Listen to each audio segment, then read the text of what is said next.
Out in open ocean, one sight symbolizes the terror of the deep. The shark. And of all the sharks, there is none faster nor more deadly than this one, the Mako. Close relatives of the notorious great white, Mako sharks are perfect killers and known man-eaters. But there are some who are challenging the belief that Makos are mindless eating machines. And they're risking their lives to do it. They hope to prove that the Mako possesses an intelligence that no one ever suspected. It is a calculating killer. The Mako is swift, smart, and deadly.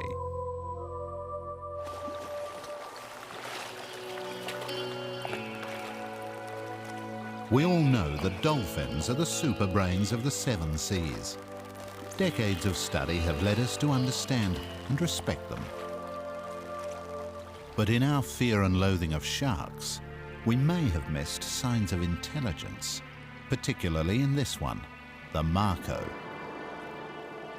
Both shark and dolphins move together. Both have sensed food ahead, answering an undersea summons caused by shoaling fish and feeding gannets.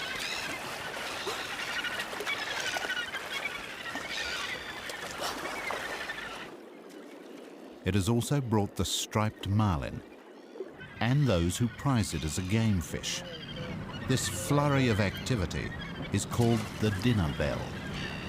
But fishermen like Glenn McFarlane can never be sure who will come to dinner. For every marlin that takes a lure, 10 Makos are hooked.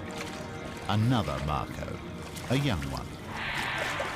A worthy opponent for the fisherman's son.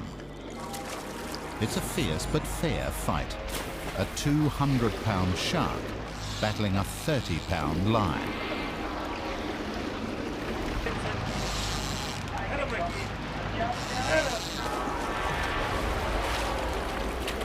The boy has his victory, but so does the Mako. It's tagged and released.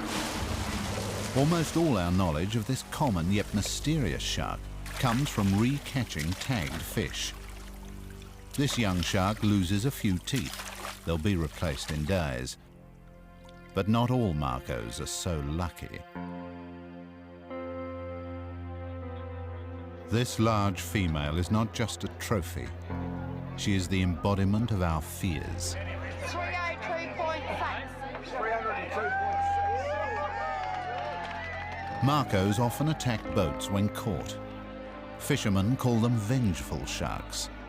But does vengeance imply aggression or intelligence? She is pregnant and still alive, but not for long. Only her jaws will be kept. Her body will be dumped at sea. Nearly half of the estimated 100 million sharks caught each year around the world are dumped. Of those used, some are processed for the growing health fad for shark cartilage as a preventative for cancer. But most have their fins removed for use in shark fin soup, and the rest is wasted. Makos form a major part of the catch. In the past, even researchers working with other sharks have been known to kill Makos, believing them to be too dangerous to work with.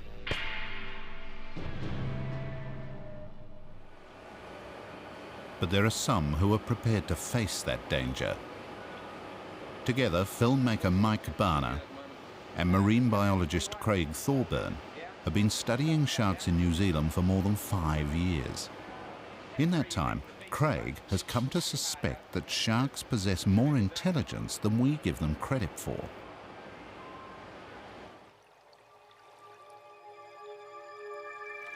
Research began with his work as head curator at Kelly Tarleton's Underwater World in Auckland, New Zealand. There, he noticed signs that sharks were capable of learning. Over 10 years of watching and recording how different sharks fed, a definite pattern emerged. Sharks newly introduced to the aquarium wolf down as much as they can, as quickly as they can, just as they do in the wild.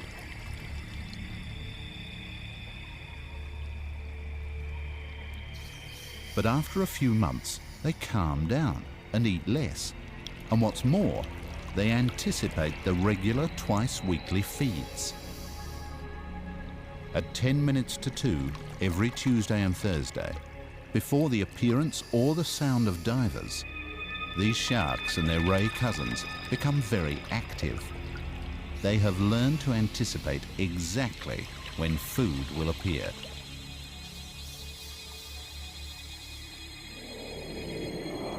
If these captive 7-gillan school sharks adjust their food intake because they've learnt that meals come regularly, what about more highly developed sharks like the Mako? This question set the two researchers off on an amazing trail of discovery and danger.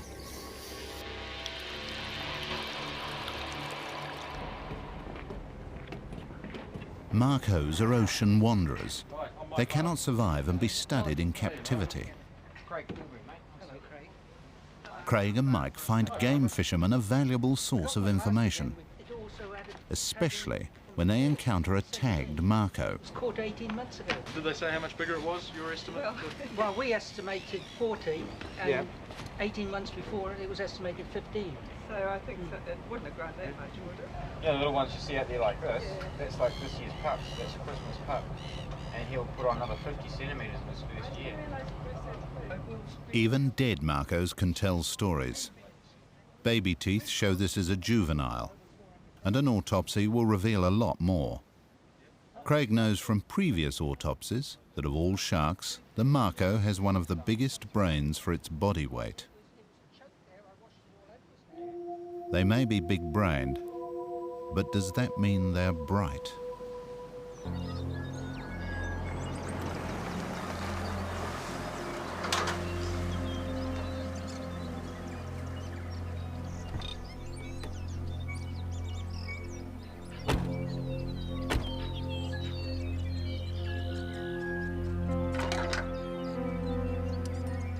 Working with Makos will not be easy.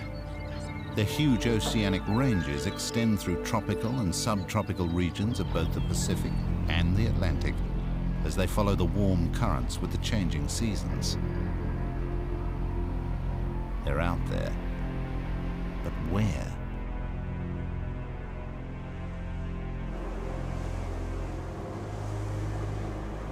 Craig and Mike head for what game fishermen call Shark Alley. It's where they regularly hook Makos.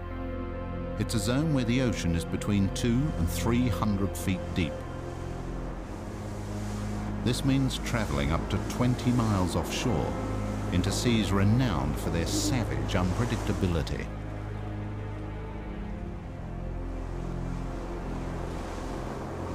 If the Makos are out here, they must be tempted to the boat.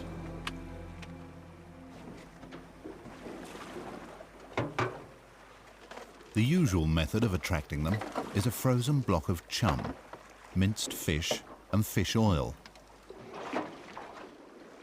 As the boat drifts, the chum releases a scent trail, sinking to the seabed and stretching for miles. They've rung the dinner bell. Now they must wait for the guests. Craig records position, temperature, time, weather, light levels, moon phase. Research is only as good as your data. After 2 hours, there's a lazy movement in the water.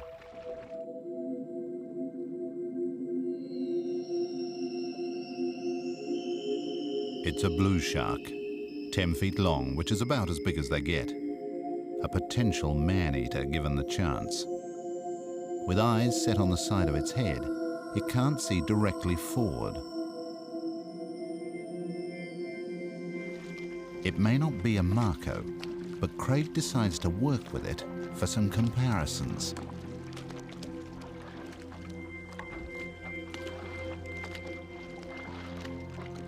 Mike immediately begins filming, using a pole-mounted underwater camera. What he sees is a beautifully balanced shark, a fluid cruiser on broad gliding fins. Its slow speed means that its escorts, the pilot fish, can keep up. Mike uses a helmet-mounted viewfinder to watch its behavior. Here you go, baby. Beautiful runs in, just so slow. Back to the prop. Meanwhile, Craig sets up to record its reaction to foreign objects in the water. But even before he can lay out his colored shapes, the blue hits the bait.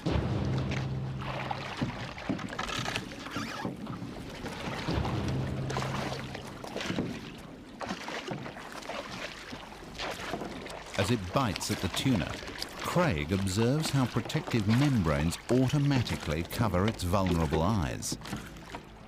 And after years of handling sharks in the aquarium, he knows just how far he can push an animal like this.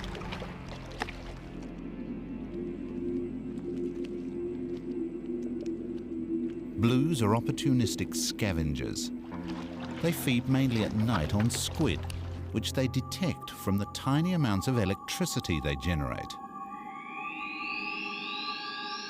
This blue is attracted by the faint electrical field of the motor.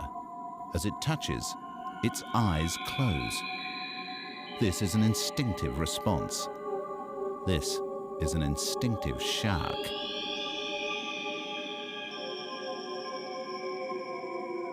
Its reputation as a man-eater was earned in World War II.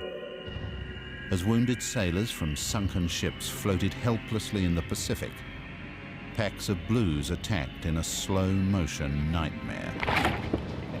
Hundreds died gruesome deaths.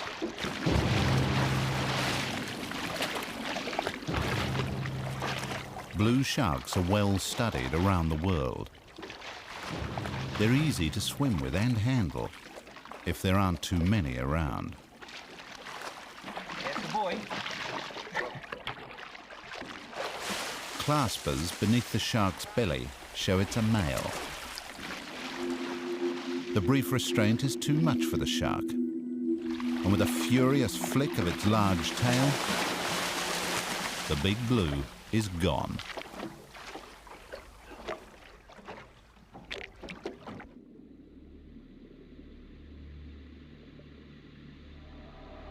Almost immediately, two smaller Makos move in, as if they've been waiting. Gonna get a little closer. Makos are one of only 4 warm-blooded sharks in the world. To power their muscular bodies, they swim open-mouthed, ram-venting oxygen-rich water across their huge gills.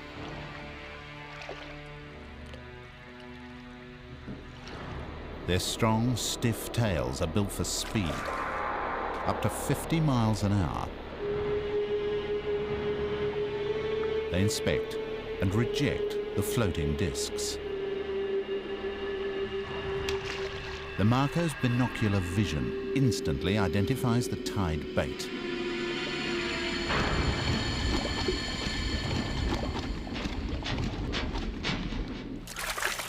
When it reaches the boat, it behaves just like its cousin, the great white.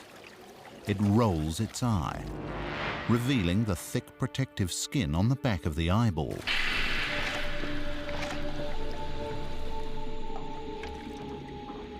The young Mako circles, still looking for food. As soon as new bait is thrown out, it returns. But when it does, the researchers are astounded. Even when pulled clear of the water, it doesn't roll its eyes. It decides that there is no threat. Is the Mako thinking? Touching any wild predator normally causes it to attack or to flee. So Mike's next step is very bold indeed. He could easily lose the shark or his hand. Yet the young shark feels safe enough not to roll its eyes, not to fight, and not to flee. And as Mike studies the shark, it appears to study him.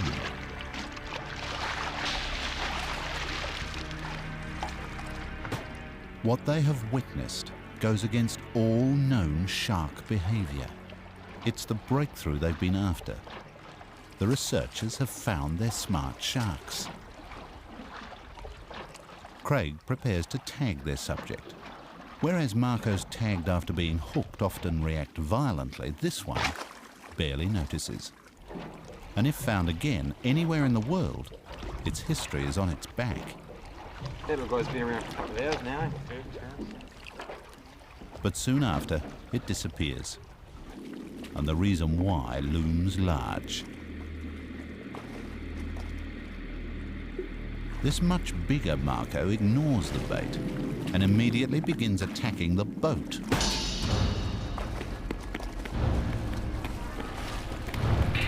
The assault rips off the exhaust cowling and bends the propeller. This is a Mako with attitude. But why the motor?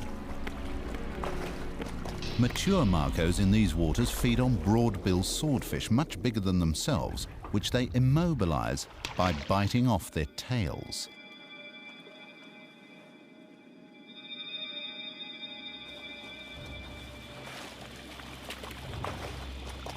Is this Mako going for the tail? Or has it had a bad experience with a boat in the past, which indicates memory? Or is it just having a bad day, implying personality? As the Mako finally starts to feed, a small blue appears and foolishly tries to bite it. The Mako shrugs it off, but the blue continues biting at the larger shark.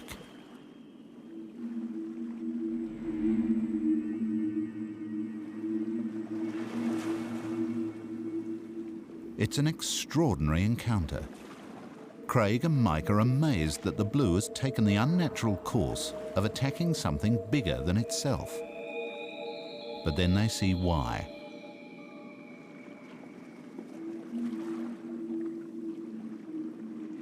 The smaller shark is painfully thin. Could it be risking its life because it's starving? Or is the act of feeding in blues a reflex which makes them oblivious to danger? There's no doubt the decision to study the Mako is the right one, and Shark Alley is the place where they can be regularly found. So now, it's time to step the research on into other areas of intelligence.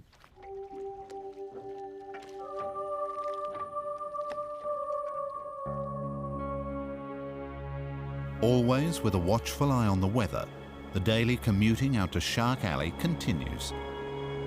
It's been a poor summer so far.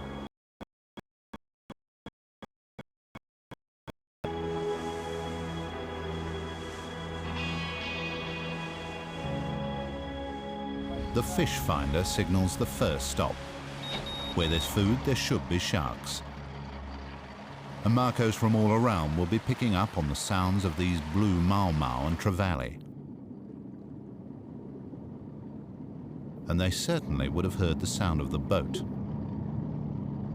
But the researchers will leave no sense unsatisfied. Unlike the 360-degree audio signal from the fish, the chum trail is only effective in one direction. But it's an irresistible invitation. Makos can smell one drop of blood in 1,000,000 drops of water. The chum goes out, and the waiting begins. Craig goes fishing, which may give the dinner bell yet another ring.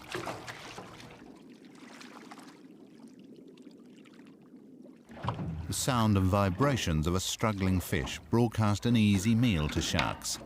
So Craig keeps his catch dangling invitingly in the water. Suddenly, there's panic among the trevally.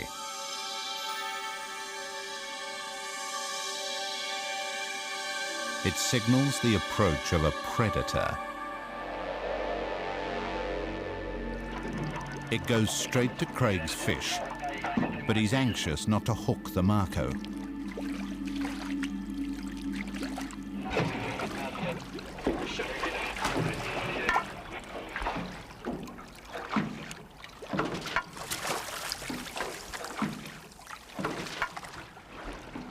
There's a flying snapper.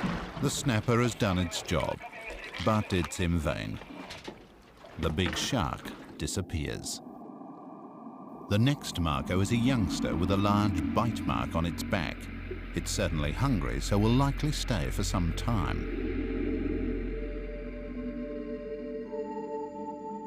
But before they can bait up to attract it to the boat, it too disappears. Where'd he go? Where'd he go? Where'd he go? They have a fair idea why it fled. Makos have a hierarchy based on size.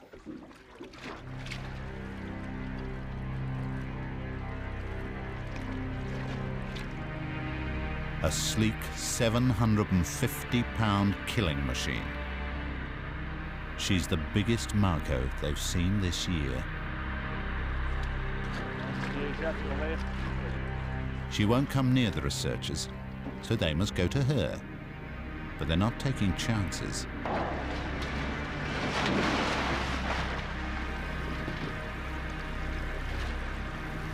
A Mako this size could cut a man neatly in half.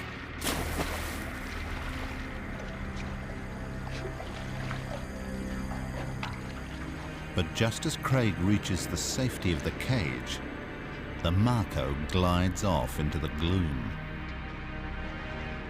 Has it gone? Or is it just out of sight? Or is there an even bigger shark out there? They've discovered Makos travel in loose packs. Find one, and you're likely to find others. Craig waits. Southern kingfish, some up to 90 pounds, cruise by. This suggests the sharks have gone. Kingfish are fast, but no match for a Mako. Still, he waits. A sunfish, a 300-pound dinner platter 12 feet in diameter, all on a diet of jellyfish. Later, a blue, casually sidling through the water like an eel. It's small enough to swim into the cage and large enough to do damage.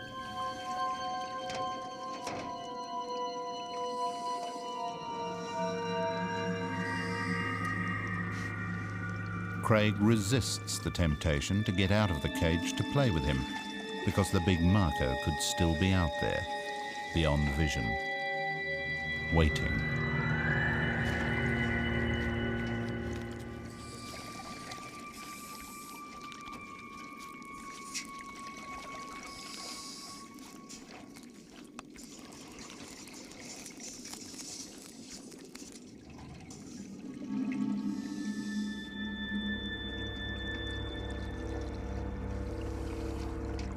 There's more bait inside, but the blue can't get it. Every time it touches the cage, its eyelids instinctively close. It's like a programmed robot. After using the cage, Craig wonders if its noise and its electrical field might interfere with sharks' natural behavior.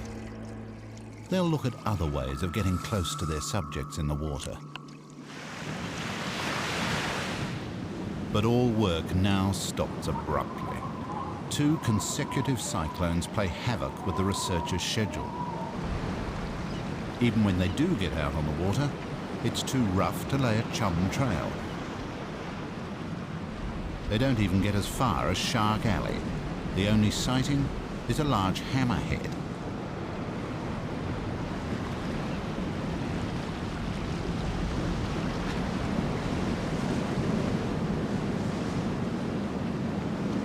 Craig puts out bait anyway. He's curious, but the hammerhead isn't.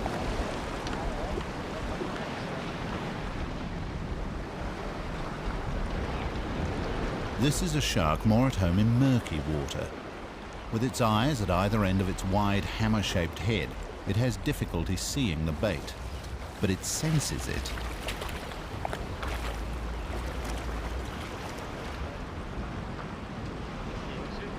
Frustrated by the weather, the researchers are forced to return home. But the weather worsens. A third cyclone sweeps through.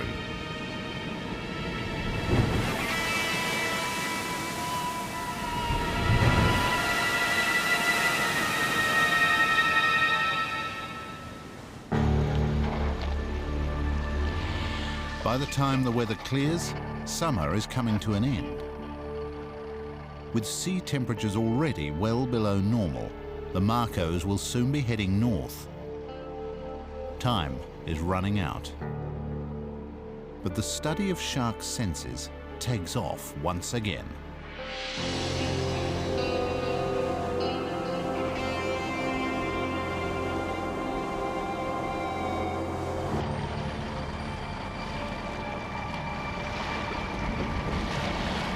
Pull up into that line, the second line that's running over there seems to go down to the south. The current lines ahead can be used to disperse the chum trail over a wider area. They also reveal the food-rich upwellings where Makos often gather. The daily visibility check indicates how far sharks can see. In the crystal clear waters, the sun's rays are still reflecting back at 100 feet. Craig and Mike have brought with them an array of scientific dinner bells to test which of the shark's super senses it uses most. An underwater speaker broadcasts pulses of amplified sound of the same frequency as struggling fish.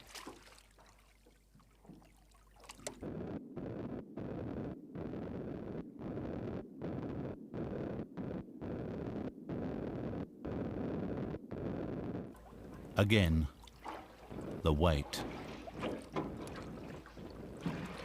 What if we try that other tape, Mike? All right, put the dolphin one in. Yeah, I think so, mate.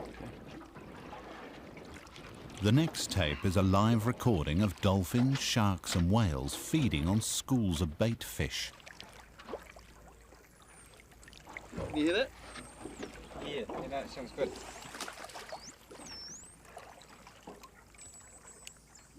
Yeah, that dolphin song's starting to come through quite clear now, eh? If sharks are around, the sounds will bring them in. If not, the waiting can last all day.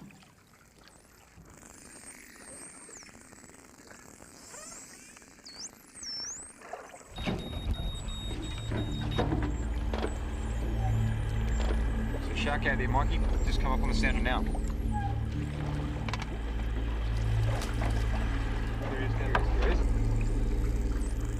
The Mako swims straight to the speaker. Is he on your side?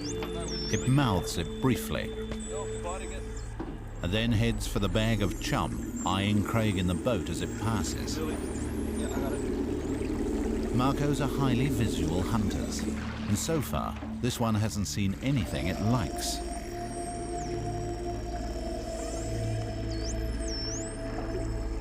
For the next phase of their research, Craig has some alternative items on offer for the Mako menu. He's crafted 2 identical fiberglass fish. They may be low calorie, but one is high tech. It's wired to give it the same weak electrical field as a live fish. Both are designed to test the Mako's capacity to sense food by electroreception.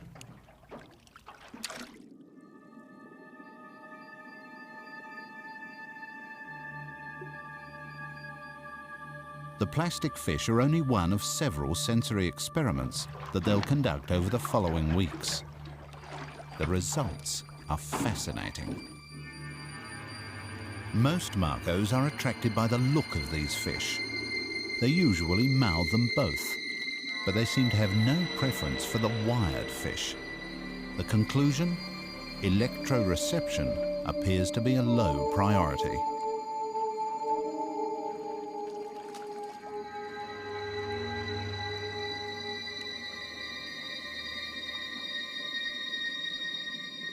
Conversely, Makos hit dead baits every time. Sight is top of the list. Sound and smell may bring the sharks in, but they use sight when about to bite.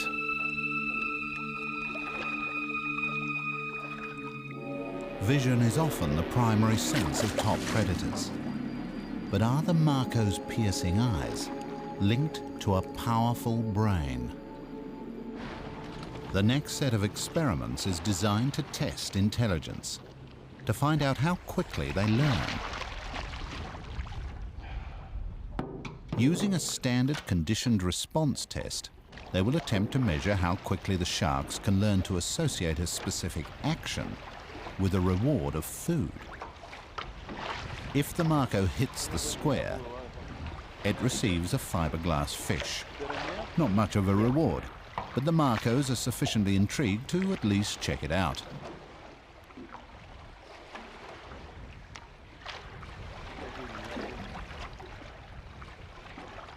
They invariably mouth the fish, then cruise on by, waiting for something more appetizing.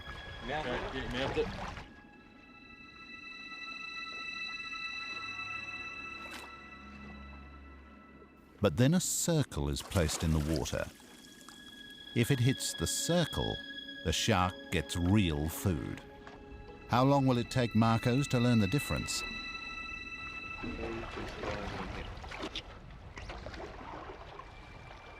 Yep, it's ahead.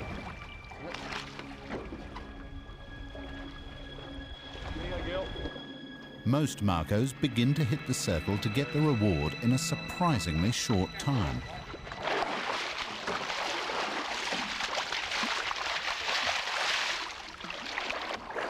One of many frustrations is the high turnover of sharks, as larger animals scare away smaller ones. Despite not getting the chance to work with the same animal twice, they're confident that the Makos are fast learners. They decide that the time has come to test the Mako's people skills. With time running out at the end of the season, Craig and Mike make perhaps the most dangerous decision of their research careers. For this experiment, they will need the cooperation of just the right shark. The researchers know by now that Makos decide that being fed from the boat is non-threatening. They don't eye-roll. They allow themselves to be handled when receiving food. But was this reaction to the boat or to the researchers? How will young Makos react to humans in the water, away from the boat?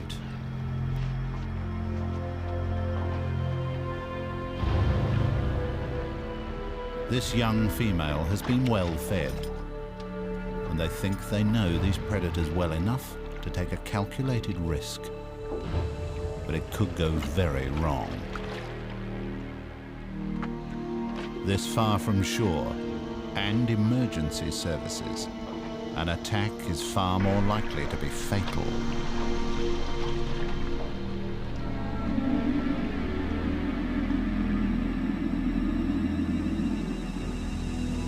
This is it. Craig and Mike prepare to meet their Mako.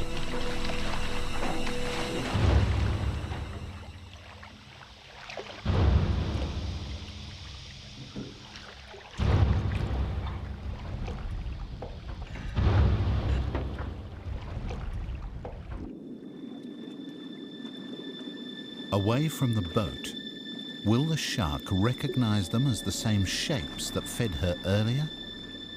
Or are they alien and threatening to the young female? She circles, watching, thinking, then makes her move.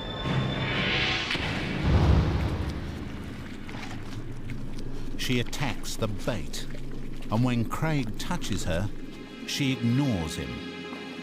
Friend, not foe.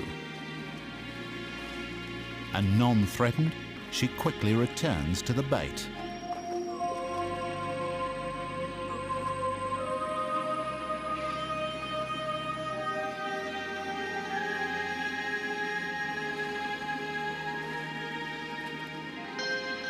No one has ever hand-fed Makos in the water without protective cages or chainmail suits.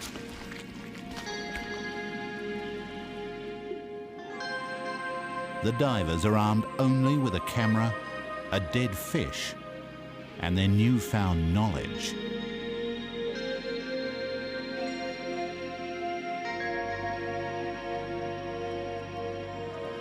And as the divers' confidence rises, so does the sharks. On the Mako's third pass, Craig decides to do the unthinkable.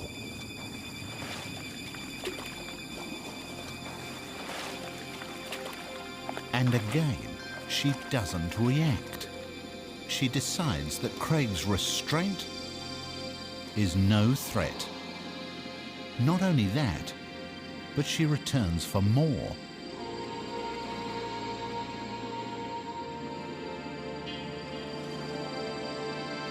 This goes against everything they know about predator behavior.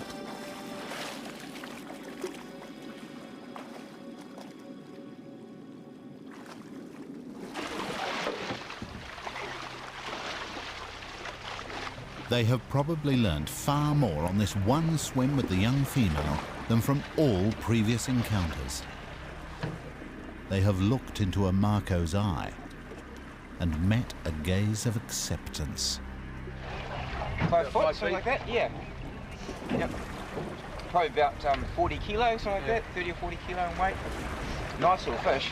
The researchers have overcome their fear to invade the territory of a deadly predator. They've risked their lives by restraining a wild creature in her own element and survived.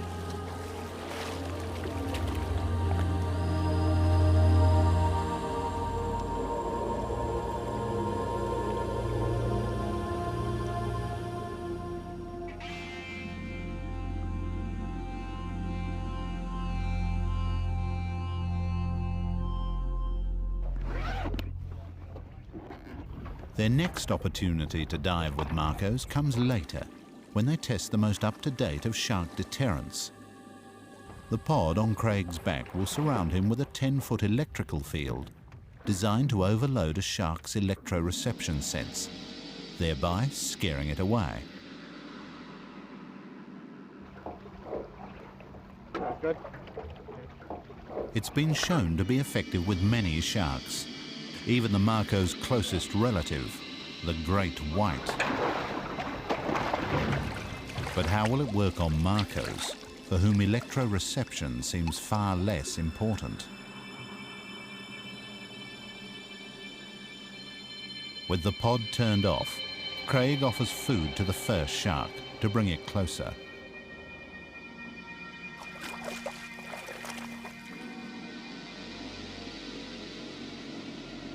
Just like the other encounter, there's no hesitation, no fear. He even restrains it.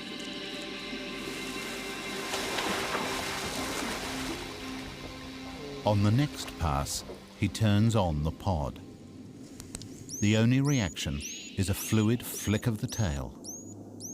Where other sharks would disappear, the Mako keeps circling. As it returns, Craig tries the pod again. This time it cruises the edge of the electrical field. This confirms their earlier thoughts about electroreception. Makos view their world with other senses. The smart sharks are proving to be different in almost every way.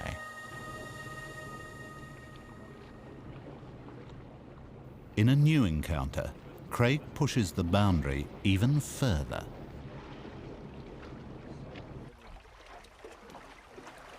He uses his 10 years of shark handling skill to seize a moment.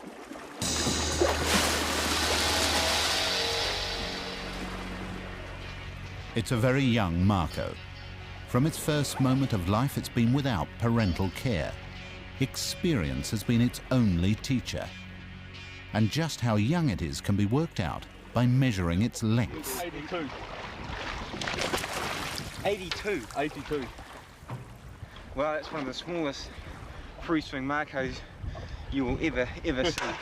Classic. They're like born at 75, 76 centimetres. Yeah. That could be days. Yeah. That's young, mate. The biggest Makos ever recorded weighed over 1,200 pounds. The Makos, the great white and the poor beagle, are the only warm-blooded sharks. Killers they may be, but cold-blooded they are not. With autumn storms approaching, Craig and Mike try one last strategy to probe the mind of a Mako. In 5 years, they'd never knowingly seen the same shark twice, but now they hope to change that. By attaching a harmless sonic tag, they will attempt to track the movements of at least one smart shark for as far as they can, for as long as they can. Again, there's little reaction as the tag hits home. It should transmit for 18 months or more, allowing Craig and Mike to work with it at least until it heads north for warmer waters.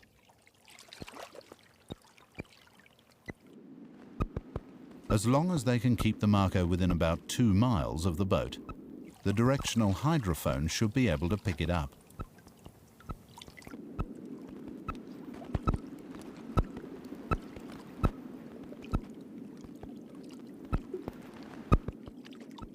Other winter migrants are already moving toward tropical waters. The researchers could be too late.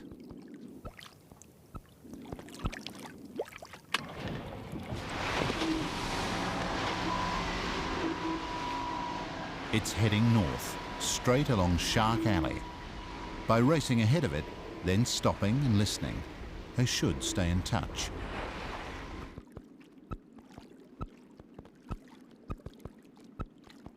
After an hour of leisurely cruising, the hydrophone indicates that the tagged Mako has turned sharply to the right. Far ahead of the shark, another swift ocean predator is ringing the dinner bell. A marlin is slowly working a school of yellowtail mackerel up from the seabed 300 feet below.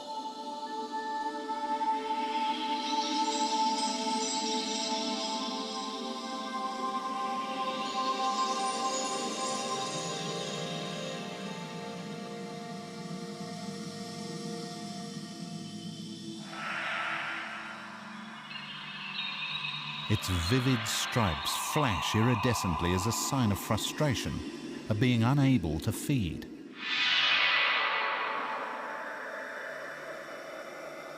As long as the bait fish stay in what fishermen call a meat ball, the marlin cannot target an individual fish. No matter how hard it tries, it can't break them up. But if it can get them to the surface, help is waiting. A squadron of dive bombers is heading this way, and so is a flotilla of game fishing boats. Gannets are aerial opportunists. They wait, then dive, breaking up the yellowtails and starting the action for everyone.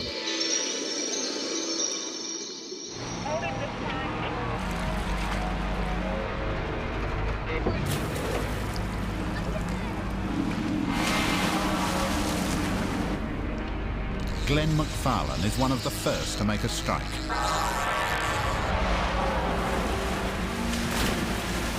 This marlin is 400 pounds of muscle on a 30-pound line. In fishing, this is the ultimate contest. Craig and Mike have tracked the tagged Mako into the middle of all this frenzy. But their electronic ear is deafened by the sound of 30 boats churning up half a mile of sea. It's impossible to hear the signal with all the boat noise. They can only hope that no one else hooks their shark.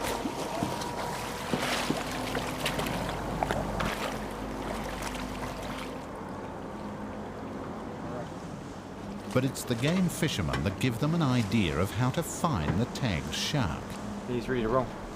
They'll tow a bait, but replace the hook with a camera. Maybe this will entice their Mako away from the mass of fish and feeding birds. If it works for game boats, it should work for them.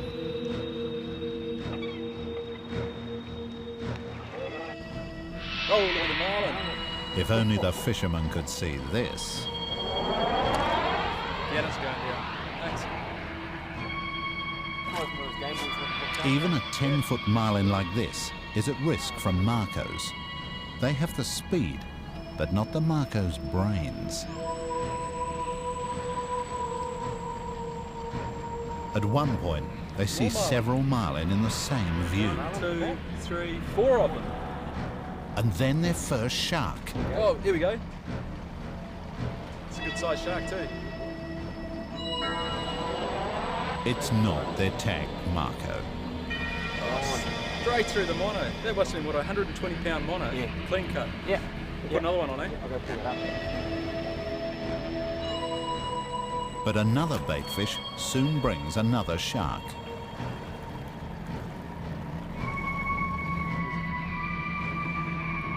Fish is swimming better, isn't it? Oh yeah, loads better. Oh, another one. Yep, here he comes. Straight through. Look how fast he's going. Made it. They are so fast they have time to inspect their prey and think before they strike. The victim won't get away. As they cruise close to the meat ball, each new baitfish brings a new Mako, and their speed is phenomenal. Look at the size of this little shark. The bait's nearly as big as he is. That's probably a year one shark. I wonder if he's going to come back. Being so small and the bait so big, this baby shark stays around for some time. Yeah, their teeth are really fine, needle-like teeth at that age. He's not having any problems taking chunks off. None at all. None at all. I would have thought that he would have gone for a much smaller fish, eh? Yeah. Can I have a look at the camera? It's a unique opportunity to look at the high-speed attack feeding style of one of the fastest fish in the sea. Right, straight Straight back on it.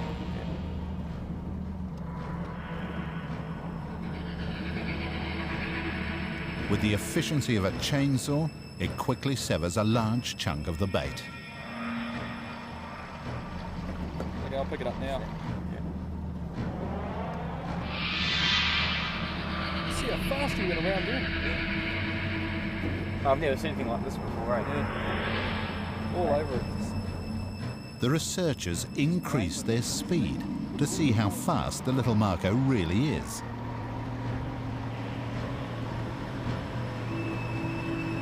16 Ks. From a standing start, this one-year-old shark takes only a couple of seconds to cover the 100 feet to the bait. Look at how fast he came in on that one. That's acceleration that even the latest sports cars would struggle to match. Still got time to bite, eat a swallow, and then just accelerate back up so on the he's bait. dropped back over 100 feet now. And he's back on it straight away. Look at that. Wham. So you get him back to this. Wham, straight into the game. He's got a good mouthful. It's taken a matter of seconds to bake up 20 or 30 metres. Yeah. It's incredible, isn't it? Though they haven't yet found their shark, meeting Makos in the wild has been a fantastic experience. Mike and Craig have one more task. They will try to meet the obliging star of their latest video face to face.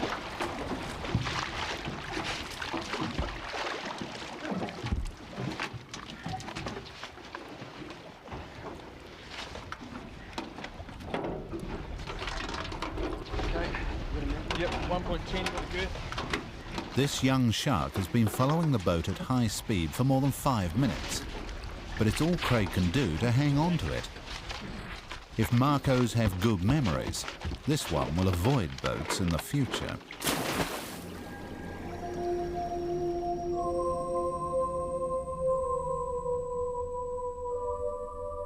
Toward evening, a grid search picks up the tagged Mako, still alive and still heading north.